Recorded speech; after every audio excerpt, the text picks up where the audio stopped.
and welcome to Wrestlemania Recall.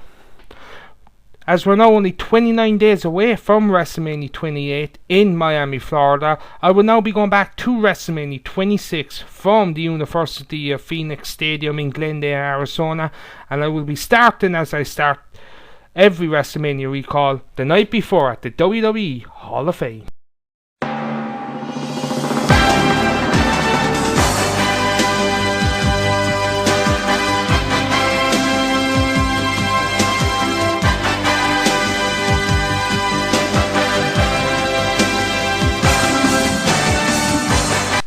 The 27th of March 2010 from the Dodgers Theater in Phoenix, Arizona was the site of the 2010 WWE Hall of Fame.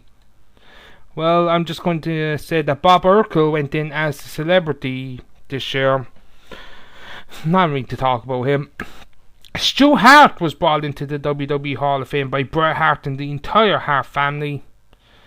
This was a very, very good moment to see because a lot of people, me included, never thought we'd see people like Stu Hart into the Hall of Fame, but a very good moment indeed, and it was nice to see the whole Hart family put their differences aside and be up on the stage for their father. We also had Gorgeous George enter into the WWE Hall of Fame. Gorgeous George, a bit before my time. While I seen he was good, a lot of people say he was before his time. Might have been. Honestly, he was back in the 40s. I don't know that much about him, but what I seen I liked. Don't get me wrong, he looked a good wrestler. Next we had Mad Dog going into the Hall of Fame, put in by Pat Patterson, a very interesting choice. He was a 5-time AWA heavyweight champion. Mad Dog will always have a place in a lot of people's hearts as he was the first kind of loony character in WWE.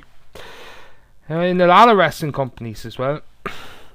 Wendy Richter was next as she was put in by Roddy Piper. She was a 2-time WWF Women's Champion and she was one of the first women to break from the mold of the Fabulous Moolah.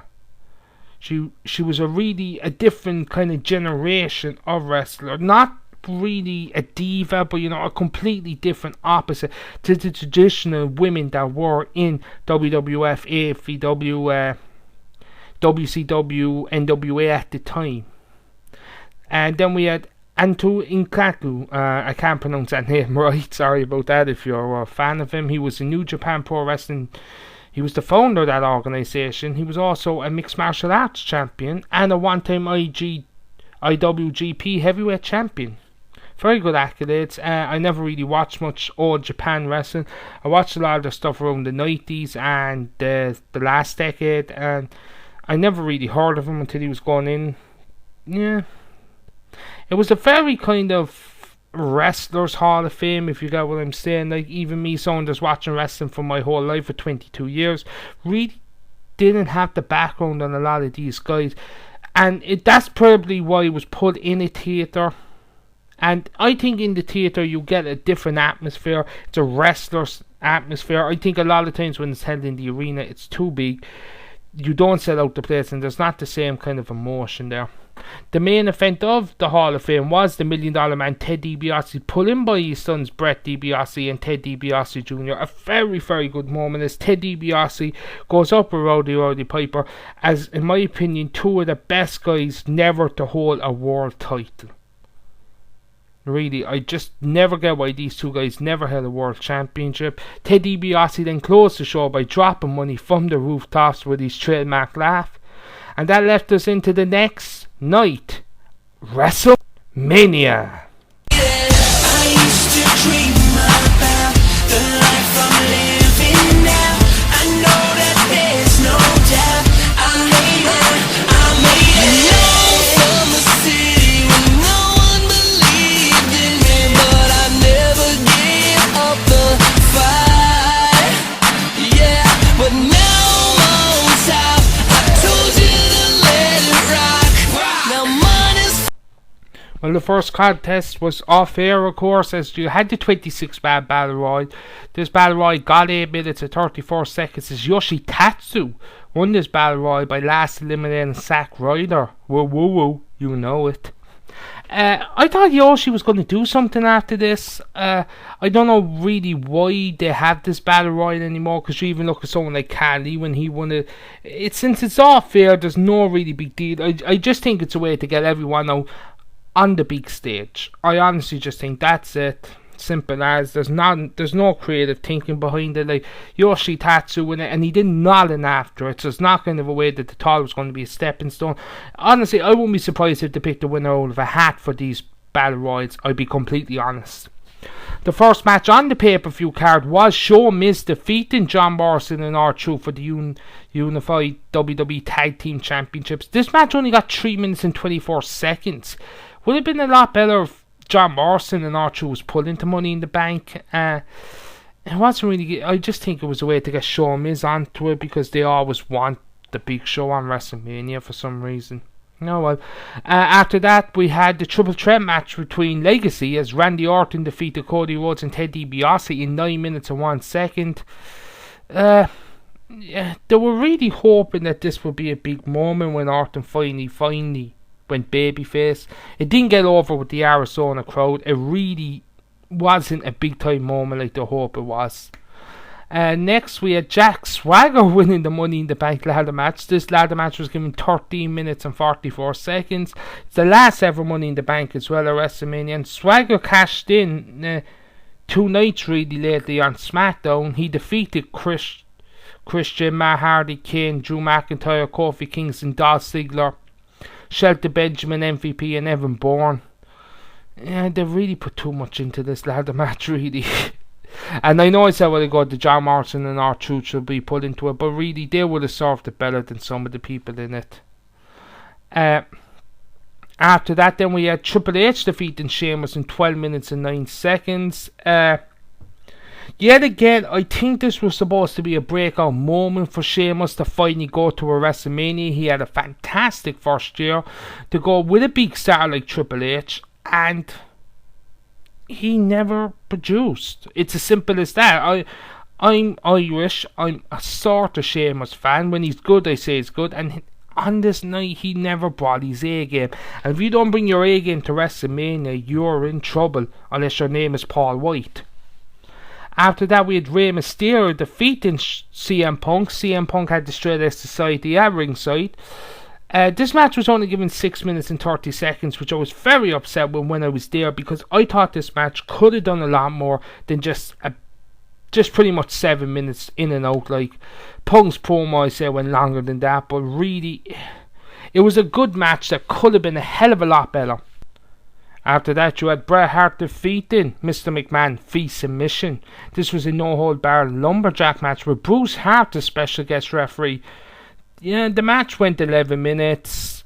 People complained that it was terrible, but really, Bret Hart can't perform because of the stroke. What were people expecting? People were saying he should have been in his ring gear, but then Bret Hart said he never again wanted to put on the ring gear unless he was going to have a wrestling match. This was just really... they were trying to build some big momentum off that, but I think what WWE failed to realise, the Montreal Screwjob was 14 years ago. People stopped caring. People actually did stop caring about the Montreal. It's a hot topic in wrestling for sure, but like, really, Bret Hart and Vince McMahon at WrestleMania? You're going to give away really 20 minutes of your time? And I had this problem with past review of WrestleMania 27. It's your big show. I know celebrities and all that take up time, but like, really, they don't take up 20 minutes. And last year, half an hour with Jerry Lawler and Michael Cole, but here, like, 20 minutes in something that could have been done at No Way Out or done at Extreme Rules. After that, you had the World Heavyweight Championship matches. Chris Jericho defeated Edge in 15 minutes and 48 seconds. This match really disappointed me. It's not that it was a bad match, it was a good match, but I thought these two guys could have stole the show. Could have had an absolute clinic. I don't know what happened at the night. Was it bad booking? Was it that one of them wasn't on the A game? But I think this match could have been a hell of a lot better. It just never clicked. It was like it just never ever clicked, and I don't know what it was, but really going into this, I thought this was going to be the show stealer. Well, you had Undertaker, Shawn Michaels, but I thought this could live up to that level, because you have two guys that came around the same generation. they have the same kind of technically sound wrestling ability, and it was just flat. Like, the greatest thing about it was at the end when Edge speared them through the barricade, but that was after the match. After that, you had a 10 Divas Tag Team match. All you gotta know about this is Vicky Guerrero hit the frog splash and the crown went wide. That match was given 3 minutes and 26 seconds. I'm not going to name out the whole 10 Divas. And then after that, you had the WWE Championship match as John Cena defeated Batista via submission for 30 minutes and 31 seconds. Yet again, the big problem I had with this was that you build Batista up to be unstoppable by John Cena, and you only give it 30 minutes. Like, it was an absolute awkward match. It was just Batista working on one of the arms, trying to stop him from doing the attitude adjustment, or the FU. And then it was just like, you can put you into the STFU, Batista. And he put him in that, Batista tapped, and it led to the famous duct tape incident at Extreme Rules. And the main event was Streak versus Career. This match was given an impressive 24 minutes. I'm only messing. 24 minutes was a joke for an absolute classic like this in Shawn Michaels' last match. Really, if that's the longest you're going to give a match at WrestleMania, you have problems. Like, the most you're going to give a match is 24 minutes. Something like this definitely needed a half an hour mark. It was a classic all the same. You had the spots, you had the near count, you had the kickouts, you had Taker jumping off the top rope, you had Michaels doing his top rope dive, and then Taker defeated Michaels to end his career. And it was a very emotional night in Phoenix, Arizona. As for my money, I know it's not worth anything, it's probably only 20 people will ever watch this video, but for my money, he will go down as the best wrestler ever. In ring ability, hands down, best ever. I know people would say Kurt Angle, but Michaels was just special. He could do everything. He could do the high flying, he could do the ground based stuff. He was just one of a kind, really. And it was so good. That's why you never want to see Michaels back in the ring, because yeah, I know I said that this match could have been better, but it could have got more time, is all I'm saying. But at least he went out in a top quality match. At least he didn't go out in a stinkfest or too old or couldn't hack it anymore. That would have been the wrong way to send Shawn Michaels out of wrestling. I think I'm cute. I know I'm sexy. I've got the look that drives a girl wild. I've got the move that really move 'em. I said chill.